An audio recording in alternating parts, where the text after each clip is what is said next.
buenas tardes. Muchas gracias, presidente, por tus palabras de presentación de nuestro círculo. Muchas gracias al Círculo de Contribuyentes, Agustín, una vez más, y muchas gracias a todos ustedes por venir a esta presentación de fronteros del siglo XXI, de valientes que nos lanzamos a luchar por el hispanismo. Bueno, a mí me toca ya hablarles de esta novela.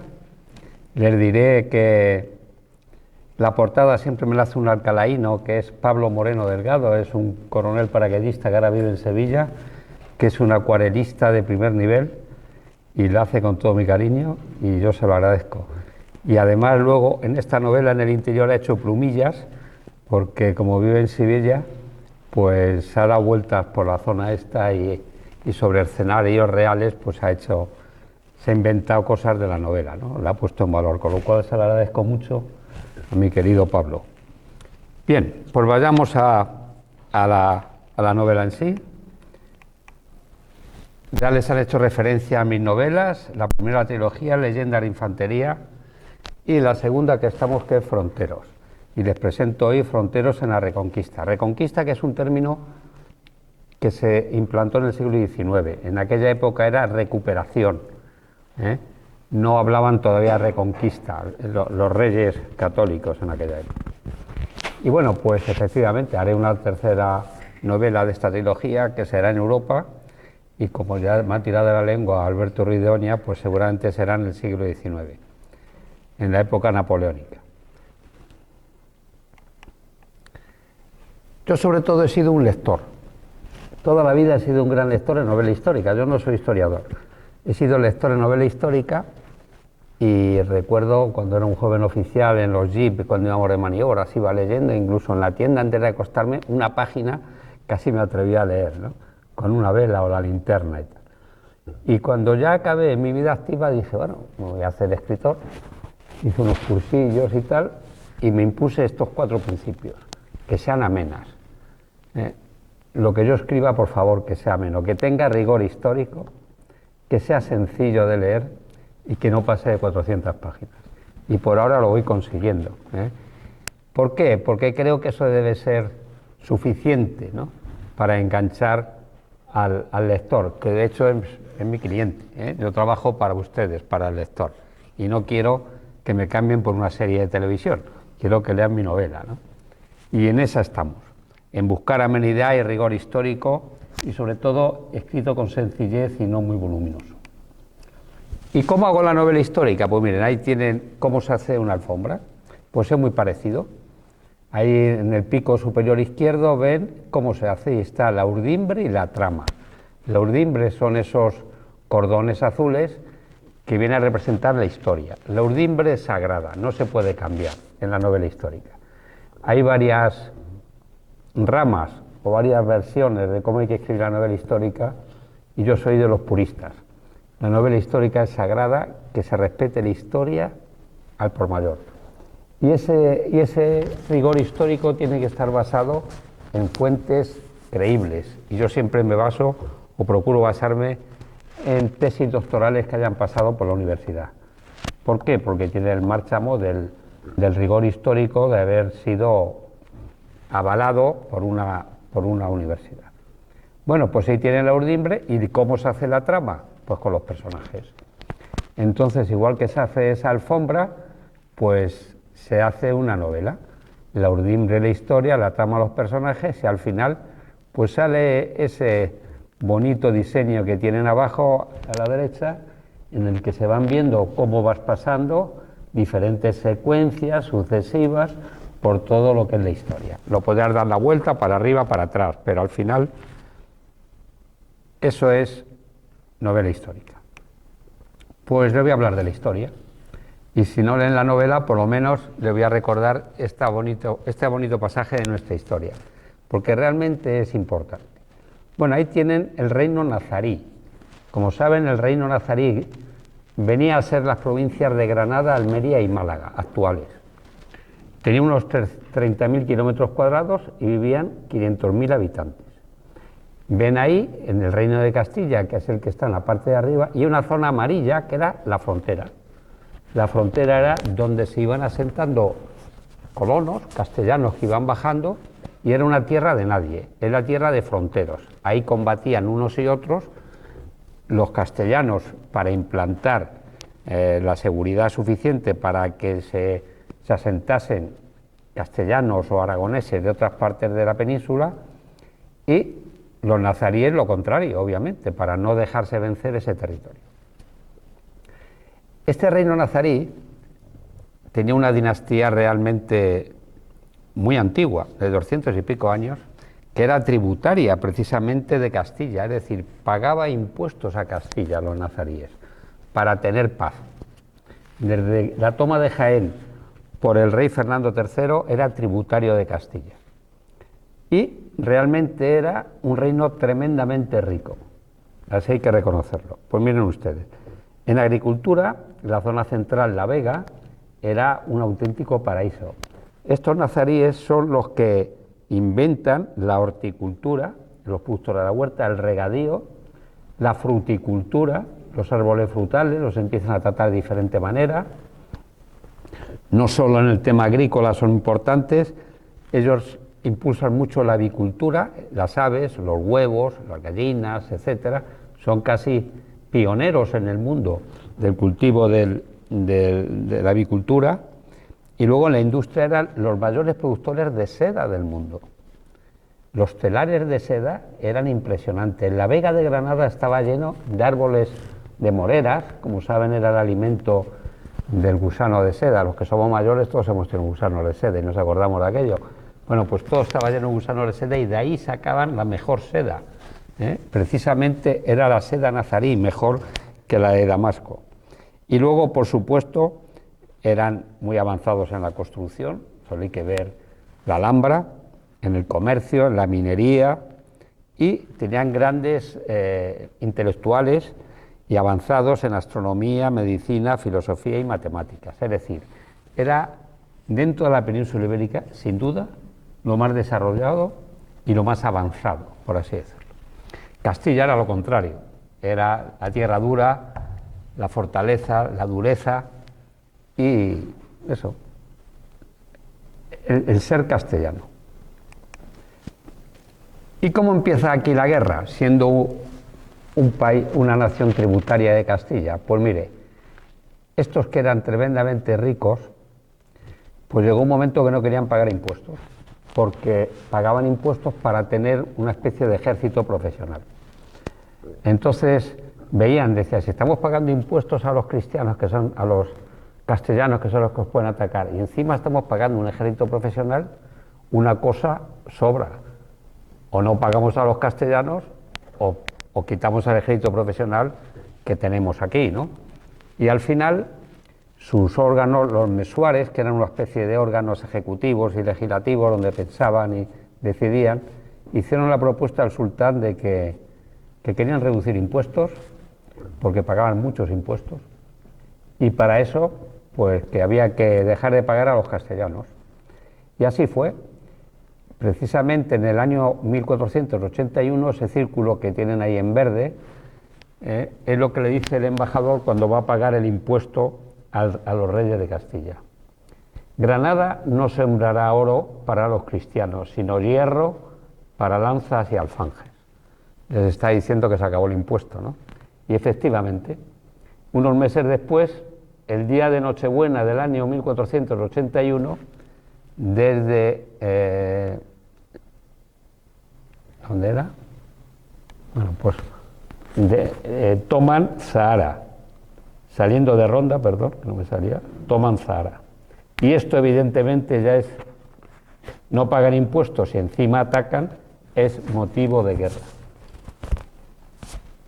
Los reyes se lo toman muy en serio, los reyes católicos, Isabel y Fernando, y hay una primera reunión con los nobles y en las cortes en el que el rey Fernando explica cómo va a ser esta guerra. Y dice una frase muy gráfica que es: tomaremos Granada grano a grano. Acordándose de la fruta granada, grano a grano. ¿Qué quería decir? Pues que iba a ir ciudad a ciudad, sitio por sitio, consiguiendo superioridad siempre de tener más fuerzas que había en el castillo, y también porque simultáneamente que iban avanzando, iban a ir metiendo colonos. ¿Qué decían? Bueno, pues hacemos una conquista en primavera, verano, y en otoño, invierno, castellanos, aragoneses, etcétera, vienen a ocupar esas tierras. Por eso ven eso de la frontera en amarillo. Pues eso es lo que van a ir haciendo a lo largo de esta reconquista, ¿no? De esta guerra de Granada, que va a durar 10 años. Y obviamente gozamos de la ventaja de los reyes. Isabel y Fernando son grandes reyes. Isabel es una excelente política, creo que está en la mente de todos, y como hispanista es indiscutible, no vamos a hablar de ella. Y Fernando es un gran dirigente, un gran militar, un gran estratega, y juntos pues van a llevar esta campaña de una manera ejemplar. Y ellos parten además de algo que ponen ahí, que es la unión.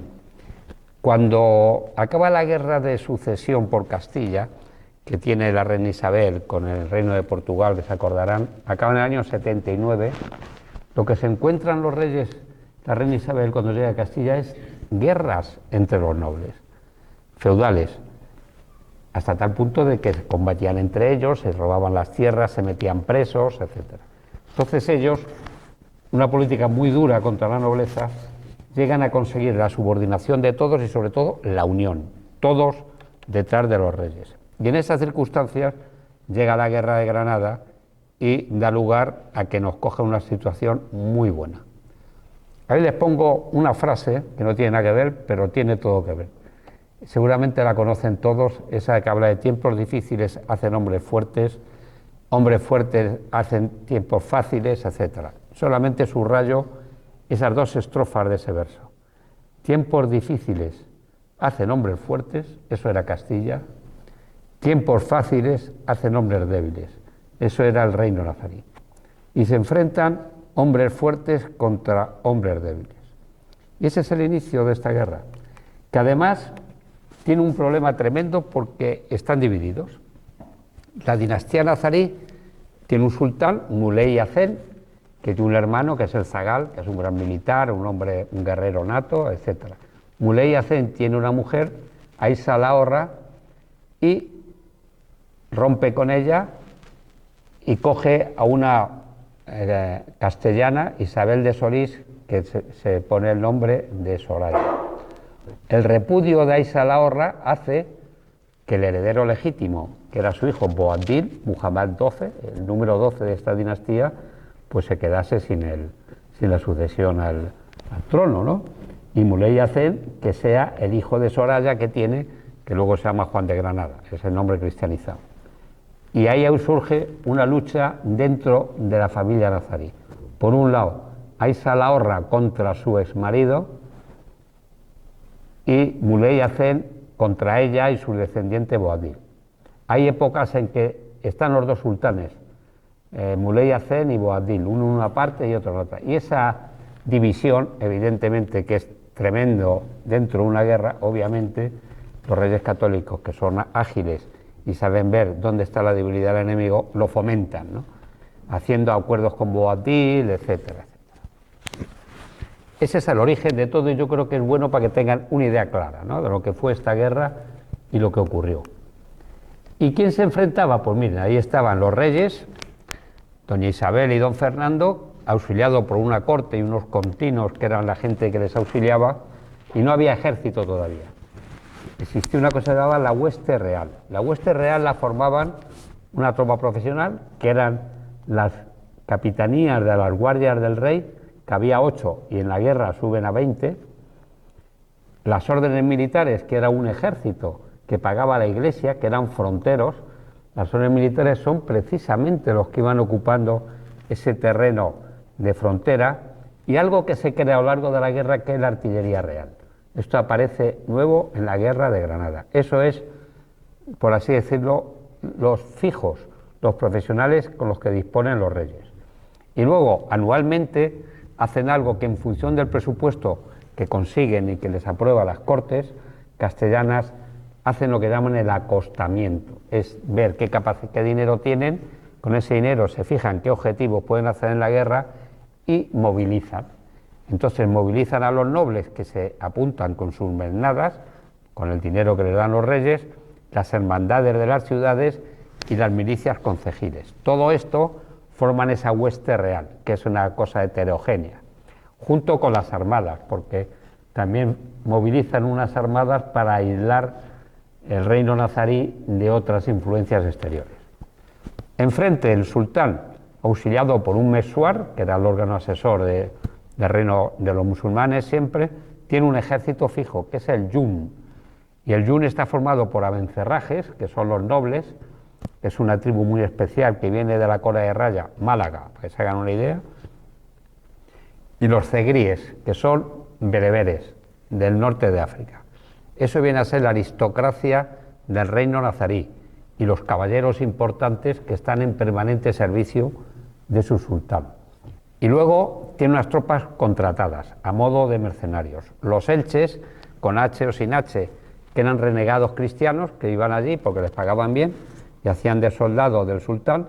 Los cenetes, que eran mercenarios del Atlas, del norte de África, y los almogávares rondeños. La serranía de Ronda daba excelentes soldados, y todo eso, junto a un montón de mujahidines que vinieron de todo el mundo, era lo que fue el yun del sultán. Solamente hacer este apunte para los militares. La diferencia entre unos y otros, la caballería castellana era pesada y la del sultán era ligera. Se diferenciaba en que de cintura para abajo no llevaban armadura, ni el caballo llevaba armadura. Normalmente vestían con una cosela sobre el pecho que era de cuero, arco, alfanje o cimitarra, y el casco con el turbante, y un escudo que era normalmente de madera, bivalvo o tipo corazón. Bueno, pues vamos a seguir. Venga, vamos, ¿qué pasó en esa guerra? Pues miren, hay una primera fase que la ven ahí en el centro, que fue de 1482 al 84, que se combatió con procedimientos medievales. En aquella época, seguramente se acuerdan ustedes, lo que importaba era la caballería, y era la lucha de los caballeros unos contra otros, etc., ¿no? Entonces tuvo ese inicio, que era los tiempos que estaban viviendo en aquella época, y siempre el principal objetivo era la Vega. La Vega de Granada, como les he dicho al principio, era el corazón de la riqueza, y destruir la Vega era que no tuviesen dinero para pagar a los soldados, que eran mercenarios, etc. Entonces, en el primer momento, la Vega se atacaba todos los años, se quemaba los campos para que nunca tuviesen producción los nazaríes. De esa fase pasamos a la segunda, que fue tomar la Cora de Raya, que era Málaga, lo que viene a ser la provincia de Málaga. Cora era como se llamaban las provincias. Y ahí ya aparece una nueva forma de hacer la guerra. El rey católico ha evolucionado y mete la artillería, que tiene una importancia tremendo en esta guerra, la armada para aislar del mar y la logística, que lo lidera sobre todo la reina Isabel. La reina Isabel es la creadora de la logística militar mundial, y no solo en España, mundial. Pues se la reconoce poco eso, otras cosas sin duda, pero eso los militares poco se lo hemos reconocido, aunque le han puesto un barco ahora, el nombre de un barco de Isabel. Se lo merece. Y hay una tercera fase después. Bueno, después de esto de Málaga, etcétera, la reina, que era la reina, la que mandaba, su marido sí, tanto monta tanto, pero él era el militar, el estratega, ¿no? Ella tenía el gran problema económico de cómo sostener la guerra. Entonces lo primero que consiguió fue que se declarase cruzada, que el Papa lo declarase cruzada. Entonces, afortunadamente, la bula papal en aquellos tiempos hacía que la gente diese mucho dinero de limosna para luchar contra el infiel, ¿no?, al ser una cruzada. Esto tenía una relación porque se había perdido Constantinopla. 40 años antes, el Imperio Turco se asentó ya en Estambul, etcétera, y nos echaron ya totalmente, ¿no?, los romanos orientales, el Imperio Romano Oriental. Bueno, pues había una obsesión por recuperarlo, ¿no? Entonces, esa bula papal no daba suficiente. La reina también sacaba dinero de la iglesia, a los judíos, las ciudades, botín de guerra, crédito, hizo emisiones de deuda pública, es la que inventó la deuda pública, ¿eh? Curiosamente, esta señora decía, vale, emitía deuda y a cambio ya te daré tierras, si sale todo bien, en el reino nazarí, etcétera. Pura deuda pública, como hacen actualmente los gobiernos. Bueno, pues Ella se da cuenta que le falta dinero y cambia. Dice a su marido, bueno, está muy bonito esto, que la artillería, los barcos, pero no tenemos dinero para hacer esto. Y hay que cambiar. Hay que ganar la guerra de otra manera. Y entonces descubren la gran debilidad del reino nazarí, que eran débiles. El dinero, la codicia. Y empiezan a ir sobornando y estamos en la tercera fase. Amenazamos, disuadimos, negociamos, compramos voluntades y muchas ciudades con la simple presencia de que apareciesen los castellanos o que fuesen a aparecer, ya se rendían. Se rendían porque había habido espías cristianos que habían ido, antes habían pactado con los jefes, con los alcaides de las fortalezas para que se rindieran. Y estamos en esa tercera fase, que es la zona de Corapechina, la zona de Almería. La zona de Almería se toma prácticamente así, haciendo presencia, y los otros se rendían porque había acuerdos ocultos en los que se había comprado su voluntad. El zagal, que era, en esta guerra entre los dos sultanes muere Muley Hacén. Muley Hacén, el Mulhacén, Mulhacén lleva su nombre porque teóricamente está enterrado en el Mulhacén. Él, cuando muere, a su mujer Soraya le dice, quiero estar enterrado lo más cerca de Dios. Entonces, lo más cerca de Dios es Mulhacén. Y allí le subieron, no será Mulhacén, y le metieron en una cueva. Los granadinos siguen buscando la cueva de Mulhacén, no la acaban de encontrar, pero dicen que está. Y entonces está enterrado en el Mulhacén, y se llama Mulhacén por eso, obviamente. Bueno, pues Muley Hacén y el zagal estaban en esa lucha. Cuando muere Muley Hacén, con una epilepsia, etcétera, es el zagal el que hereda, por así decirlo, esa rama de los nazaríes y se enfrenta a Boabdil, ¿no? Entonces, en el 89 hay unas grandes batallas con el zagal y sobre todo hay una batalla muy fuerte en Baza, en Almería, Guadix, etcétera, pero al final claudica el zagal. Y cuando tomamos Almería y el zagal ya se entrega, él piensa que le vamos a cortar la cabeza, que era lo lógico en aquella época. Los reyes católicos me van a afeitar la cabeza.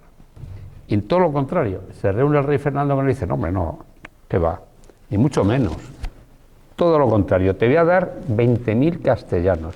Cada castellano eran 4,6 gramos de oro. O sea, le estaba dando en oro actualmente pues unos 15 millones de euros, que trasladado allí serían 15.000, ¿no?, en aquella época.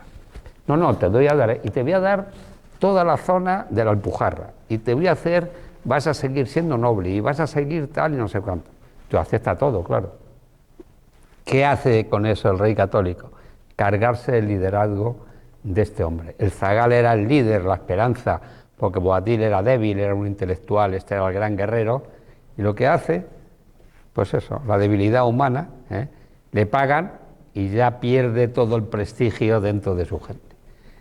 Él abandona y se va a la zona de Argel, etcétera, con lo cual solo queda Boabdil, que era socio nuestro. Entonces, una vez que el zagal se ha ido, y encima con toda una historia horrible detrás de él, ¿no?, como corrupto, pues le dicen a Boabdil, bueno, pues venga, eres amigo mío, eres súbdito de los reyes, pues entrega Granada. Y entonces este le da la valentía y dice que no entrega Granada. ¿Cómo no entrega Granada? Y se produce entre 1490 y 91 una serie de combates alrededor de Granada, que los reyes lo único que hacen es frenar o desgastar las tropas de Boabdil. Jamás bombardearon Granada ni hicieron ninguna ofensa sobre Granada, porque para ellos era una ciudad que había que conservar a toda costa, ¿no? Y bueno, al final, igual, pues empezaron a pagar y dijeron, mira, si al zagal le hemos dado 20.000, a ti 30.000. Ah, muy bien, pues sí, acepto y tal. Y a tus subordinados tanto y tal.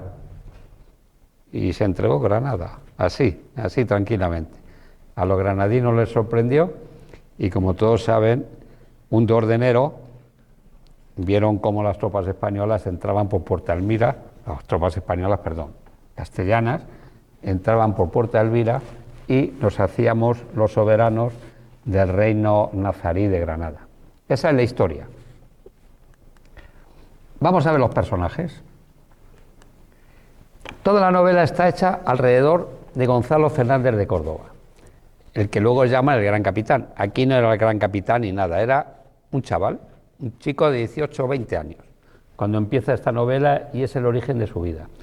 De este hombre es el mejor militar de nuestra historia, no hace falta que lo diga yo, eso es público y conocido, no solo por su liderazgo, sino porque evolucionó y creó la infantería moderna, ¿no?